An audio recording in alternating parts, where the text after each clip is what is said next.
수요 아침 예배 오신 여러분들을 환영합니다. 여러분, 우리 모두 하나님의 자녀로서 이 세상을 살아갈 때 분명 손해보면서 살 수 있는 부분이 있습니다. 좁고 험난하기만 한 이 믿음의 길이 때로는 짐처럼, 때로는 부담으로 우리에게 다가오기도 합니다. 그러나 하나님의 한결같은 사랑과 또 성령님의 인도하심이 나와 함께 있다고 생각을 하면은 정말 그 어떠한 고난과 역경도 정말 기쁨으로 맞이할 수 있겠다고 저는 생각했습니다. 오늘 이 시간 그 기쁜 마음으로 함께 찬양할 수 있기를 원합니다. 내가 매일 기쁘게 찬양드리겠습니다.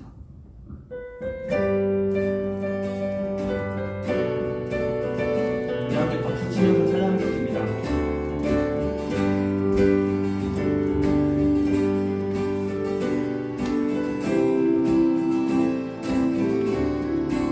내가 매일 기쁘게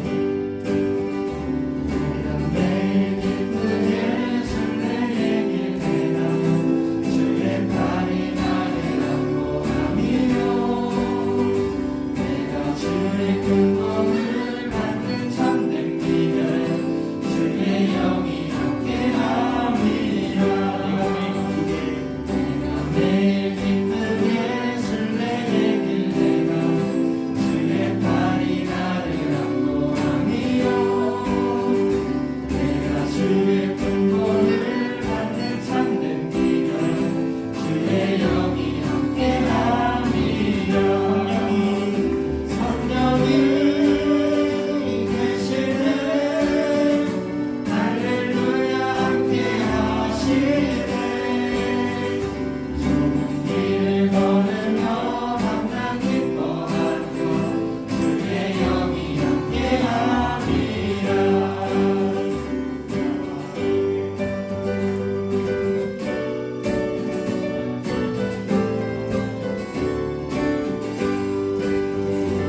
이 좁고 험난한 믿음의 길을 기쁘게 걸어갈 수 있는 이유는 완전하신 주님께서 나와 함께 하시고 그 사랑으로 또 나의 길로, 나를 의의 길로 인도하시기 때문인 줄로 믿습니다. 이 시간 우리 모두 하나님께 모든 마음을 바쳐 찬양하고 예배할 수 있기를 원합니다. 더 나아가서 우리의 모든 삶의 순간이 하나님께 드리는 예배의 순간이 될 수 있기를 간절히 소망합니다. 이 시간 함께 예배하는 마음으로, 기쁜 마음으로 찬양하겠습니다.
믿음의 길을 걷는 도중에 세상의 것에 눈돌리지 않게 해달라고, 또 완전하신 하나님의 그 한결같은 사랑과 성령님의 인도하심 아래 참된 기쁨과 소망으로 주님의 자녀다운 삶을 살게 해달라고 이 시간 함께 전심으로 기도하겠습니다.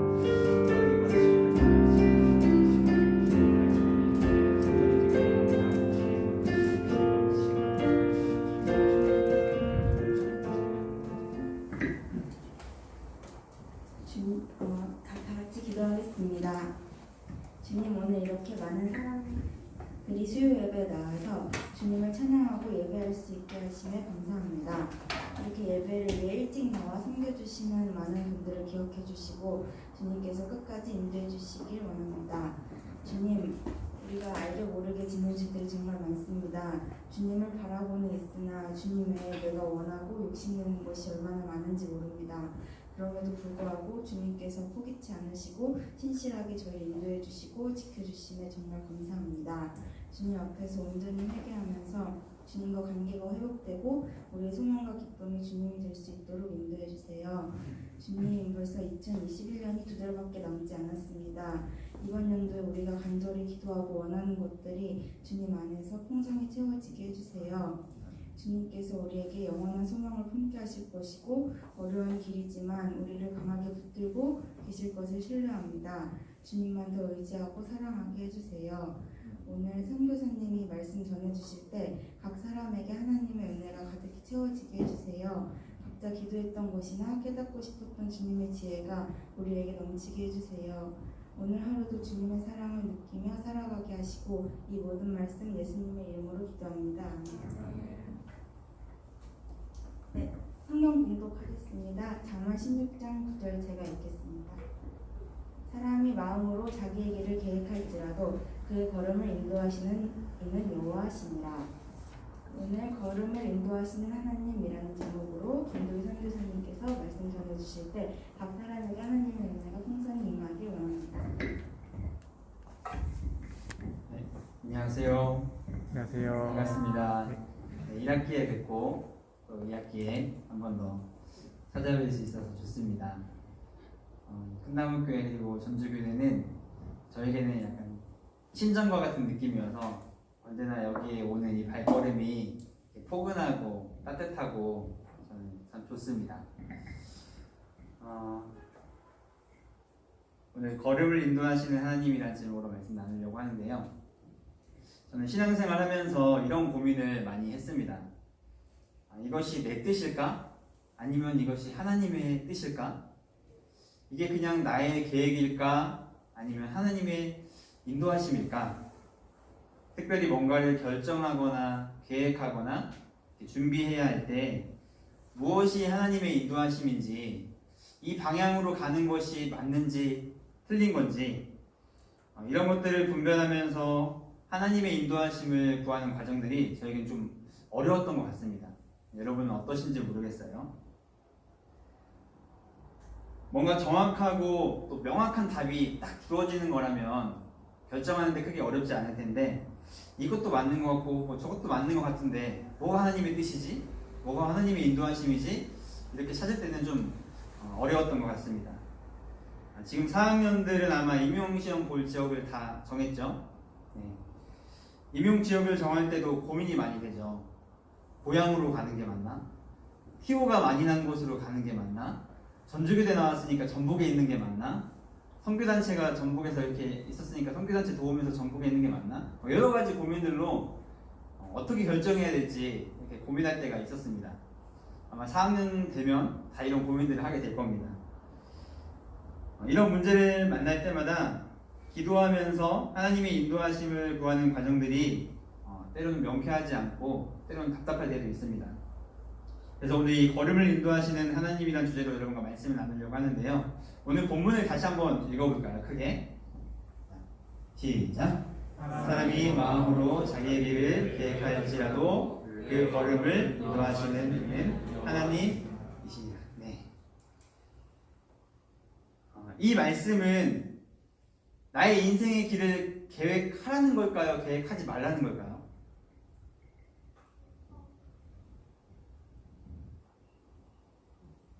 사람이 마음으로 자기의 길을 계획할지라도 그의 걸음을 인도하시는 여호와시니라. 계획을 하란 말인가요? 하지 말라는 말인가요? 약간 애매하죠. 제 생각엔 계획은 하라는 말씀인 것 같아요. 왜냐하면 계획하지 말라라는 말씀이면 하나님께서 분명하게 야 너희들 스스로 인생 계획 세우지 마. 세워봐야 헛수고야. 내가 알아서 인도할 건데 뭔 계획이야. 이렇게 분명하게 말씀을 해줬을 것 같은데 계획할지라도 뭔가 계획이 있다라는 그 의미는 들어가는 것 같아요. 이 말씀의 뉘앙스는 결국 우리 인생의 길의 주권과 총지휘권은 하나님께 있다. 그것을 인정하며 살아가라라는 것이죠. 실제로 우리는 다 계획을 세우면서 살아가잖아요. 사람들은 다 계획을 세우면서 살아갑니다. 어느 대학에 갈지, 어느 지역으로 임용시험 볼지, 교사가 되면 어떻게 학급 운영을 할지, 어떤 사람과 결혼해서 어떤 가정을 이룰지 다 누구나 계획을 해봅니다. 미래의 길들에 대해서 마음으로 생각해보고 계획도 세워보고 그렇게 하는 것에 대해서 그것이 나쁜 거 아니죠. 누구나 다 그렇게 하죠. 그런데 중요한 건 계획을 세워도 잘 세워야 한다는 것이고 또 그 계획 너머에서 일하고 계시는 그 하나님의 일하심과 주권을 인정하며 신뢰하며 나아가는 것이 중요하다는 것이죠. 오늘 말씀을 통해서 우리의 인생길을 어떻게 계획해야 하고 그 가운데 어떻게 하나님의 인도하심을 경험하면서 살아가야 하는지 좀 이론보다는 실제적인 이야기를 여러분과 3가지 정도 나누고자 합니다. 먼저 첫 번째로는요. 우리의 미래를 인생의 길을 계획해 나갈 때 중요한 부분은 올바른 방향을 먼저 설정하는 것입니다. 네. 보시면 우리가 전주에서 출발해서 이제 서울을 간다고 생각해 보는 겁니다. 전주에서 출발해서 서울을 갈 때 방향을 북쪽으로 설정해야 될까요? 남쪽으로 설정해야 될까요? 어렵나요? 네, 북쪽이죠, 당연히. 전주에서 북쪽 방향으로 방향을 설정해야 됩니다. 만약에 방향이 남쪽으로 광주나 목포 쪽으로 방향을 설정하면 간 만큼 다시 되돌아와야 되죠. 간 만큼 다시 고생해야 되죠. 그런데 방향은 대전 아니면 천안, 공주 정도로 방향을 북쪽으로 잡고 간다고 하면 처음부터 완벽하게 서울이란 방향으로 내가 못 정할 수도 있지만 가면서 살짝 방향만 조정하면 목적지인 서울에 다다를 수 있겠죠. 이 올바른 방향으로 처음부터 설정하고 가는 것이 중요하다라는 것입니다. 처음부터 완벽하게 정확한 방향을 향해서 우리가 가지 못할 수도 있습니다. 그러나 방향 자체가 올바르고 궁극적인 방향이 맞다라고 한다면 한 걸음 한 걸음씩 가면서 원하는 목적지에 좀 더 가까이 다다를 수 있다라는 겁니다. 그렇다면 올바른 방향이 어디일까요? 올바른 방향이 무엇을 말하는 걸까요? 다양하게 표현할 수 있을 것 같은데요. 제가 한번 다양하게 표현해 보겠습니다. 올바른 방향이란 말씀이 성경이 제시하는 방향입니다. 올바른 방향이란 하나님의 비전을 나의 비전으로 품은 방향입니다. 올바른 방향이란 하나님을 더욱 가까이 하게 되고 하나님을 더욱 사랑하게 되어지고 하나님을 더욱 예배하게 되어지는 방향입니다. 올바른 방향은 모든 민족을 구원하고 모든 민족을 제자 삼고자 하는 방향이고요. 하나님의 나라를 확장하고자 하는 방향입니다. 올바른 방향은 이웃을 사랑하고 섬기기 위한 방향이고 올바른 방향은 하나님께서 나에게 주신 사명을 감당해내는 방향입니다. 신약 성경의 표현으로 한마디로 정리하자면 예수님을 따라가고자 하는 제자의 방향입니다. 내가 이런 올바른 방향으로 나아가겠다라고 방향을 설정하고 내 인생의 길을 달려간다고 한다면 우리가 처음부터 100% 완전하게 어떤 목적지를 향해서 바로 달려가지 못한다 할지라도 결국은 우리가 가야 할 최종 목적지로 갈 수 있게 되어진다는 겁니다. 올바르지 못한 방향은 뭐가 있을까요? 예를 들자면 단순히 돈만 많이 벌고자 하는 방향, 어떻게 하면 좀 더 안정적으로 살까에만 초점을 둔 방향, 내 욕심과 야망을 이루려는 방향, 늘 눈에 보이는 좋은 환경만 쫓아가는 그런 방향, 이런 방향들이 올바르지 못한 방향이라고 얘기할 수 있을 것 같습니다. 예를 들자면요, 성경의 대표적인 예로 아브라함의 조카 롯을 들 수 있죠. 아브라함과 이 롯의 소유가 막 늘어나니까 이 지역이 좁아져서 목자들이 다투기 시작했습니다. 그때 롯이 어떻게 선택을 했죠? 자신이 나아갈 방향을 물이 넉넉한 땅을 선택했습니다. 눈에 보기에 여호와의 동산 같고 애굽의 기름진 땅과 같아 보이는 그 땅을 선택했습니다. 눈에 보이는 것만 가지고 선택했던 거죠. 그 결과가 그 땅이 곧 멸망할 소돔과 고모라 땅이었죠. 김길 목사님이란 분이 이런 말씀을 하셨는데요. 사명이 없는 사람은 늘 물 좋은 곳이 어디인지만을 쫓아 살아간다 라고 얘기를 하시더라고요. 사명이 없는 사람은 눈에 보기에 좋은 것들만을 늘 쫓아 사는 것입니다. 돈만 쫓아서, 인생의 안락함만을 쫓아서, 세상이 주는 기쁨만을 쫓아서. 우리가 예수님을 믿지만 사명을 잃어버린 채 예수님과는 아무 상관없는 방향을 향해서 달려갈 수 있다라는 것을 우리가 주의해야 합니다. 난 지금 올바른 방향을 향해 나아가고 있는가? 지금 예수님을 따르는 그 제자의 삶의 방향으로 나는 지금 나아가고 있는가? 교사가 되고자 하는 그 길도 지금 이러한 올바른 방향 가운데 내가 지금 나아가고자 하는가? 우리는 질문해 봐야 할 것입니다. 우리가 그리스도인이고 예수님을 따르기로 작정한 사람들이라면 우리는 우리가 나아가야 할 올바른 방향, 예수님을 따르고 예수님을 향하는 그 방향으로 우리의 목적지를 삼고 나아가야 한다라는 것입니다. 자, 그럼 두 번째로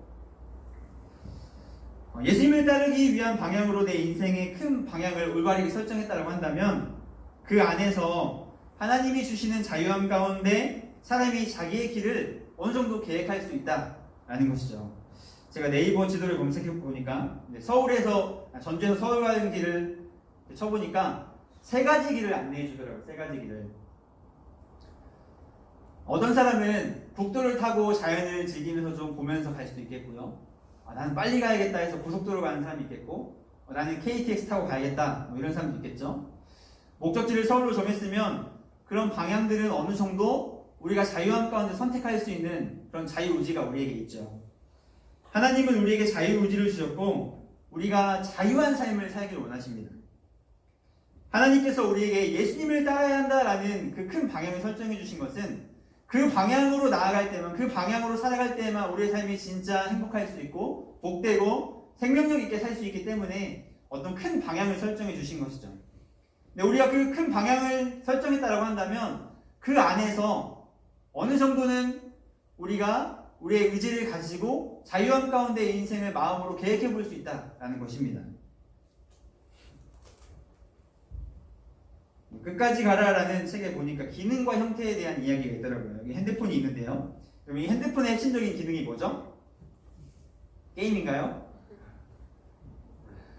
통화 기능이죠. 핸드폰의 주된 기능은 통화 기능입니다. 통화 기능이 없으면 핸드폰이라고 부르지 않죠. 우리가 패드로도 게임을 할 수 있고 컴퓨터로도 할 수 있고 주된 기능은 전화 통화하는 것입니다. 자, 이 전화 통화하는 기능만 있다라고 한다면 모양이든 그 안에 특별한 다른 기능이든 앱을 깔든 뭘 하든 또 디자인을 바꾸든 이건 얼마든지 형태는 바꿀 수 있죠. 이 전화의 기능만 된다고 한다면 모양이나 이 형태는 얼마든지 다양하게 바꿀 수 있습니다. 본질은 변하지 않으면서 이 형태에는 다양성이 존재할 수 있다는 거예요. 이걸 우리의 인생의 길에 관한 이야기로 바꿔보면 우리가 예수님을 따르는 삶은 본질적으로 변하지 않는 본질적인 기능입니다. 이 기능은 우리의 궁극적인 목적이고 바꿀 수도 없고 바꿔지지도 않는 그런 기능이죠. 이 예수님을 따른다라는 본질과 목적에 위배되지 않는 한 형태나 수단은 다양하게 접근할 수 있다는 것입니다. 여러분의 각자의 고유의 은사에 따라 또 적성에 따라 달란트에 따라 삶의 경험에 따라 직업에 따라 다양한 모습으로 예수님을 따르는 삶을 살 수 있는 것입니다. 책 이야기를 좀 많이 하는데요. 제럴드 시처의 하나님의 뜻이라는 책에 보니까 직업과 소명을 비교한 이야기가 있더라고요. 제가 한번 읽어드릴게요. 보험을 파는 것은 직업이다. 그 일의 성공 여부는 사람들에게 보험이 필요하든 말든 무조건 상품을 판매한 숫자로 결정된다. 그러나 사람들을 자기 자원의 훌륭한 청지기가 되도록 도와주는 것은 소명이다. 스포츠 용품 가게를 운영하는 것은 직업이다. 그러나 사람들에게 건강과 재충전을 위해 여가 시간을 잘 활용하도록 도와주는 것은 소명이다. 중학교에서 사회 과목을 가르치는 것은 직업이다. 그러나 인생의 어려운 시기를 지나는 청소년들에게 교육과 지원과 지도를 베푸는 것은 소명이다. 비서로 일하는 것은 직업이다. 그러나 사람들에게 전혀 불편을 주지 않고도 세부 업무가 효과적으로 돌아가도록 사무실을 잘 정리하는 것은 소명이다. 그러니까 직업 자체가 소명이 아니라 그 직업을 통해서 무엇을 이루고자 하는가가 소명이다라는 것이죠. 여기에 계신 여러분들 대부분 다 초등교사가 될 거죠. 저같이 중간에 탈락할 수도 있지만 대부분 다 초등교사가 될 것입니다. 이름은 같은 초등교사에도 살아가는 삶은 다를 거예요. 어떤 사람은 직업으로서의 교사의 삶을 살 수도 있고요. 누군가는 초등교사의 삶을 통해서 그 부르심의 소명을 이루면서 사명을 감당하면서 살아가는 사람도 있을 것입니다. 여러분이 만난 아이들의 그 영혼을 살리고 세우고 그들을 예수님의 제자로 삼기 위한 본질, 그 목적, 명분을 분명히 한 뒤에 하나님께서 여러분 각자에게 부어주시는 마음들, 여러분의 성격이나 재능이나 은사나 이 모든 것들을 잘 활용해서 하나님께서 나를 통하여 어떤 일을 행하실지 기대하면서 여러분의 미래를 여러분이 계획해 볼 수 있습니다. 방향만 올바르다고 한다면 다양한 방법과 다양한 모습으로 여러분이 교사의 삶을 살아갈 수 있는 거죠. 실제로 기독교사 선생님들의 삶을 보면 그렇습니다. 어떤 선생님은 나는 수업의 전문성을 좀 늘려서 또 특별히 그 수업 가운데 이 기독교적인 세계관을 잘 넣어서 아이들에게 일상시에 수업을 통하여서 기독교적인 세계관을 예수는 말하지 않지만 그렇게 기독교적인 세계관을 잘 심어줘야겠다. 그렇게 하는 선생님도 계시고요. 어떤 선생님은 아이들이 정말 행복한 학교가 되었으면 좋겠다. 아이들이 이 학교를 통해서 정말 성장했으면 좋겠다. 라고 생각하면서 이 학교의 업무를 잘 지원하는 이런 역할을 감당하는 선생님도 계십니다. 또 어떤 선생님은 그냥 자신의 반에서 내가 예수님처럼 한 명 한 명 아이들을 잘 품어줘야겠다. 내가 정말 그런 사랑의 선생님이 되고 싶다. 라고 마음을 먹고 반 아이들을 참아주고 인내해주고 사랑해주고 품어주는 그런 선생님의 모습도 있고요. 저 같은 경우는 교육 현장에 갔을 때 자꾸 눈에 들어온 게 좀 말썽 부리는 아이들, 또 집안 형편이 어려운 아이들, 이런 아이들이 자꾸 눈에 들어오더라고요. 제가 또 형편이 어려워서 그랬는지 모르겠지만 마음이 자꾸 그런 친구들에게 가더라고요. 많이 혼내기도 했지만 또 그 친구들 향한 어떤 뭘 도와줄 수 있을까? 어떻게 하면 이 친구들이 조금 더 학교 생활을 행복하게 해줄 수 있을까? 저희 초점은 약간 이 부분에 있었습니다. 이제 그러다가 그 결과가 이 아이들이 좀 행복하게 하려면 교회 다니면 행복하겠다. 전도도 해보고요. 전도하다 보니까 제 마음에 갈급함이 생기더라고요. 이 아이들 좀 제자 삼고 싶은데 저에게는 그런 능력도 없고 또 학교 현장에 그게 만만치 않으니까 그거에 대한 어떤 갈급함들이 있어서 제가 이제 결론적으로는 하여튼 학교를 그만두고 이제 다른 방향으로 정말 영혼들을 제자 삼는 방향으로 좀 더 나는 집중해야겠다라는 마음으로 이제 학교를 그만두게 되어졌는데요. 모양은 다르지만 각자에게 주신 은사대로 소명대로 다양한 모습으로 이 하나님이 주신 본질의 목적을 이뤄갈 수 있다라는 것을 말씀드리는 것입니다. 우리가 교사가 되기 위해서 정말 필요한 준비가 있다면 우리가 섬겨야 할 대상인 아이들을 어떻게 더 잘 섬길지를 준비해야 하는 그 과정이 필요하다고 생각합니다. 내게 주신 은사나 달란트나 소유나 내 직이나 위치 등을 도구로 활용해서 어떻게 하면 그 아이들을 더 잘 섬길 수 있을지, 어떻게 하면 그 아이들을 하나님의 사람으로 세울지, 그걸 준비해 나아가는 것이 우리가 교사로서 준비해야 할 가장 중요한 부분이다 라고 생각합니다.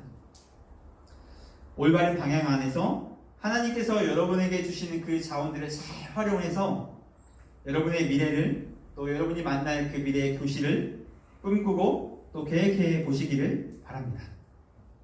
할렐루야. 네. 자, 이제 마지막 세 번째입니다.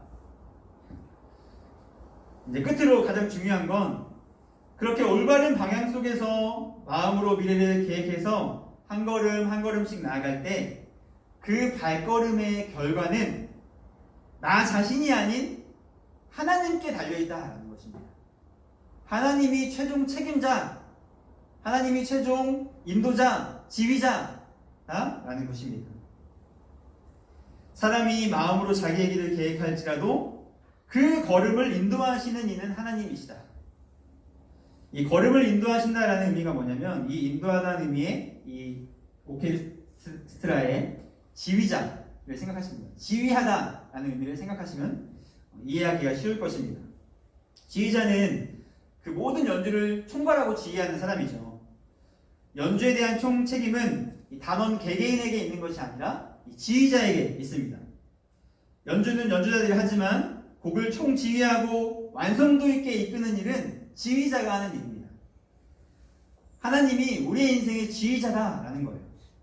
하나님께서 우리의 인생을 총괄하시는 분이시다라는 것입니다. 그럼 하나님께서 내 인생을 총괄하시고 지휘하신다라고 했을 때 여러분 느낌이 어떠세요? 조금 안정감이 들지 않나요?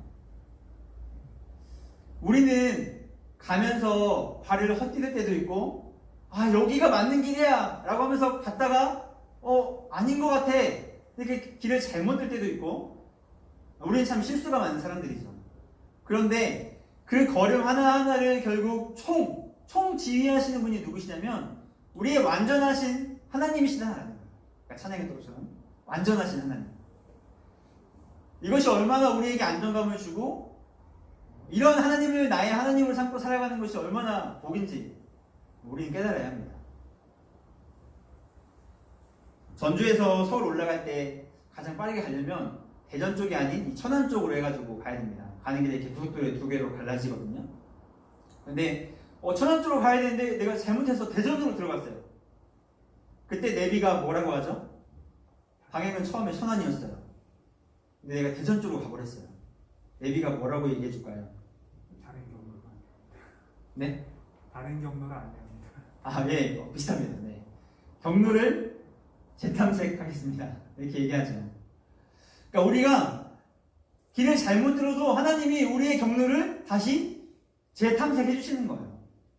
유턴해서 다시 천안 쪽으로 가든 아니면 대전을 통해서 다시 서울로 갈 수 있는 방향을 제시해 주든 하나님께서 우리의 삶의 발걸음을 총괄해 주시면서 이렇게 인도해 주신다라는 거예요. 여러분 그것이 얼마나 우리에게 복이에요. 우리가 뭔가 미래를 향해 나아갈 때 이게 맞나? 저게 맞나? 이렇게 하면 잘못될 것 같은데 걱정과 두려움이 들 때가 있잖아요. 이게 하나님의 뜻이 분명한가? 이게 하나님의 인도하심이 분명한가? 아닌가? 그런데 목적만 방향만 올바르고 하나님께 기도하면서 한 걸음 한 걸음 나아가면 때로는 우리가 잘못 뒤져도 하나님께서 그 발걸음을 수정하셔서 하나님이 결국 최종 목적지에 도달할 수 있도록 인도해 주신다라는 것입니다. 저희 가정의 올해 가장 큰 기도 제목이 선교지를 정하는 것이었습니다. 원래 저희 가정은 이제 북한 선교를 위해서 처음 시작했는데요. 근데 요즘에 북한 선교가 많이 닫혀 있어요. 그래서 북한 선교를 하려면 언제까지 기다려야 할지 모르는 그런 상황이 있고 주변 지역에 가서도 북한 선교를 하기 어려운 상황에 놓여져 있습니다. 그래서 상황이 이러니까 파송 교회에서든 또 선배 선교사님들이든 아니면 신대하는 교수님들이든 이럴 때는 그냥 그 북한 땅만을 고집해서 가는 것이 아니라 더 넓게 열어놓고 기도하면서 하나님의 인도하심을 받는 게 더 필요하겠다 이런 조언들을 많이 해주셨어요. 저희도 그렇게 생각을 해서 올해 계속 1월부터 기도를 해왔고 얼마 전에 저희 6주 동안 선교 훈련이 있었는데 그렇게 기도하고 들어갔습니다. 하나님 이 6주 동안 분명하게 가야 할 길을 좀 보여주십시오. 그렇게 기도하고 선교 훈련을 받았는데요. 선교 훈련 중에 아침마다 사도행전 말씀을 묵상하는데 그 사도행전 말씀 중에 고넬료와 베드로가 만나는 장면에 관한 말씀이 길게 나옵니다. 고넬료는 이방인이었고요. 베드로는 유대인이었습니다. 그러니까 이 유대인인 베드로가 고넬료를 만날 일은 없는 거예요. 그런데 기도하던 중에 둘 다 기도하던 중에 성령께서 인도하셔가지고 고넬료가 베드로를 청하게 되고 베드로가 이거는 우리의 전통과 또 우리의 내 이성과 내 경험과 맞지 않는 일인데 성령께서 강건히 역사하셔가지고 이렇게 이끄셔가지고 둘이 만나게 되어집니다. 그래서 고넬료의 집안이 구원받게 되어지고 또 그 사건은 그냥 고넬료의 집안뿐만이 아니라 이 이방 선교의 문을 더 활짝 여는 그런 계기가 되게 되어지거든요. 제가 그 말씀을 묵상할 때에 그 말씀을 붙들게 되었어요. 뭔가 이 말씀이 하니까 나에게 주시는 말씀이다라는 그런 감이 들었어요. 그래서 그 말씀을 붙들고 새벽에 막 기도를 했죠. 말씀 붙들고 기도하는 중에 저에게 이런 마음을 주시는 거예요. 하나님, 저희 가정이 만날 선교지도 좀 이런 만남이 되었으면 좋겠어요. 우리의 이성과 경험을 뛰어넘어서 그냥 성령께서 인도하시고 역사하셔서 이끄시는, 그래서 거기에 순종하여 나아가는 그런 만남이 되었으면 좋겠어요. 이제 이런 기도 제목으로 하나님께 이제 기도를 드렸어요. 그리고 한 1주, 2주 지나는 과정 가운데 일이 막 진척이 되는 거예요. 화성교회와 또 훈련원과 이렇게 이야기를 나누고 진척이 되면서 인도네시아라는 이야기가 나왔어요. 인도네시아로 가면 좋겠다. 인도네시아? 왜 인도네시아를 가야지? 지금까지 북한, 그리고 이 선교훈련 받기 전까지 계속 저에게 이제 연결되었던 부분은 중앙아시아 쪽이었거든요. 중앙아시아 선교사님들이 좀 이리 왔으면 좋겠다, 뭐 이런 것들이 있었거든요. 근데 갑자기 왜 인도네시아일까? 이제 인도네시아를 갔고, 마침 주변에 인도네시아 선교사님들이 2분 계셔가지고 제가 개인적으로 연락을 드렸어요. 그분들의 이야기를 한번 들어봐야겠다. 2분 만나서 이야기를 들어보고 그 이야기를 아내와 나누고 총평해보면서 지금까지 기도해왔던 우리의 또 제목들과 맞는지 확인을 좀 해보면서 인도네시아로 부르심에 우리가 순종하는 게 맞겠다, 이런 마음이 든 거예요. 하여튼 결론적으로는 그래서 인도네시아로 가기로 결정을 했어요. 하나님께서 특별히 뜯어 말리지 않는 이상, 길을 막아서지 않는 이상은 인도네시아로 갈 것 같은데요. 제가 이 과정을 겪으면서, 이렇게 선교지를 정하는 과정을 겪으면서 이런 생각이 들었습니다. 하나님께서 정확한 육성으로 좀 인도네시아 가라 이렇게 좀 해주시면 이렇게 뭐 10개월 동안 그렇게 기도할 것도 사실 없고 당연히 순종해서 갈 텐데 왜 하나님 그렇게 일하시지 않으시지? 이 지역으로 가라, 임용시험 여기로 가라, 야 너 이 사람과 분명히 결혼해라, 뭐 이렇게 좀 말씀을 해주시면 답답하지 않고 딱 갈 수 있는데, 정확하게 뭐 분명한 확신을 가지고 갈 수 있는데 왜 하나님이 그렇게 잘 일하시지 않을까? 물론 그렇게 일하실 때도 있습니다. 그러나 대부분의 우리의 삶에는 그렇게 일하시는 경우가 많지 않죠. 하나님 그렇게 일하시기보다는 우리가 하나님을 의지하면서 기도하고 간구하면서 또 하나님의 주권을 인정하면서 신뢰하면서 한편으로는 우리에게 주신 환경들, 우리에게 주신 지혜와 또 이성들을 가지고 분별해가고 판단해가면서 이 2가지의 균형을 이루어가면서 우리를 이끌어 가시는 것 같아요. 처음부터 뭔가 100% 정확하게 주시는 것이 아니라 그렇게 주시는 마음과 또 말씀 따라서 순종해서 한 걸음 한 걸음 가다 보면 길을 하나씩 더 열어주시고 또 뒤돌아보면 이것이 하나님의 인도하심이었구나 라는 것을 뒤를 바라보면서 깨닫게 되어지는 거죠. 이러한 과정이 불완전해 보이지만 하나님의 인도와 그 총지휘 아래에 내 삶이 있기 때문에 결국 내 계획보다 더 멋지게 완성되어지는 작품들을 우리가 보게 되어지는 거죠. 이게 하나님의 이 완전하신 인도하심이라는 것입니다. 여러분의 미래, 여러분의 앞으로의 인생을 생각하고 계획하고 꿈꿀 때 여러분 마음이 어떠신가요? 기대하고 설렘이 드나요? 아니면 약간 걱정되고 답답한 마음이 더 드십니까? 오늘 말씀을 좀 그때마다 기억했으면 좋겠습니다. 먼저 첫 번째로는 내가 나아가고자 하는 그 방향이 올바른 방향인가? 이것이 가장 중요하겠죠. 첫 번째, 내가 나아가고자 하는 그 방향이 하나님과 상관 있는 방향인가? 예수님을 따르기 위한 방향인가? 이걸 먼저 분명히 확인하시고 그러한 가운데 기도하면서 성령의 인도하심을 구하면서 주시는 마음과 또 하나님께서 여러분의 허락하신 자원들을 또 활용해서 여러분의 인생들을 한번 계획도 해보고 꿈을 꿔보는 거죠. 그때 가슴이 벅찰 거예요. 이 올바른 방향을 향해서 또 하나님이 내게 허락하신 것들을 가지고 계획하며 나갈 때 가슴 벅찬 그 경험들을 하게 될 거예요. 여러분이 교사가 되는 것도 그냥 내가 교사가 되나 보다 하고 되는 것과 여러분이 그 올바른 방향을 확정하고 또 하나님께 주신 여러분의 많은 자원들을 가지고 이런 교사가 되어야겠다 꿈꾸면서 계획해보면 그 교사가 되고자 하는 마음도 달라질 거예요. 그리고 세 번째로는 이제는 믿음으로 순종해서 한 걸음 한 걸음 가보는 것이죠. 그게 맞나 아닌가 잘 모를 때도 있겠지만 방향이 맞고 또 하나님이 주신 어떤 마음들이 있고 말씀들이 있다고 한다면 순종해서 가보는 것입니다. 때론 실수하고 발을 헛디딜 수 있지만 그 걸음의 총지휘자가 완전하신 우리 하나님이시기 때문에 그분이 우리의 경로를 다시 재탐색해 주시기 때문에 우리가 걱정하지 않고 믿고 순종하며 나아가는 것이죠. 이렇게 여러분의 삶을 선하게 인도하시는 우리 하나님 안에서 여러분의 인생과 미래를 또 여러분의 교직 생활을 멋지게 펼쳐나갈 수 있기를 주님의 이름으로 축복합니다. 아멘. 함께 찬양하고 기도하겠습니다. 나의 가는 길 함께 찬양하겠습니다.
하나님, 제가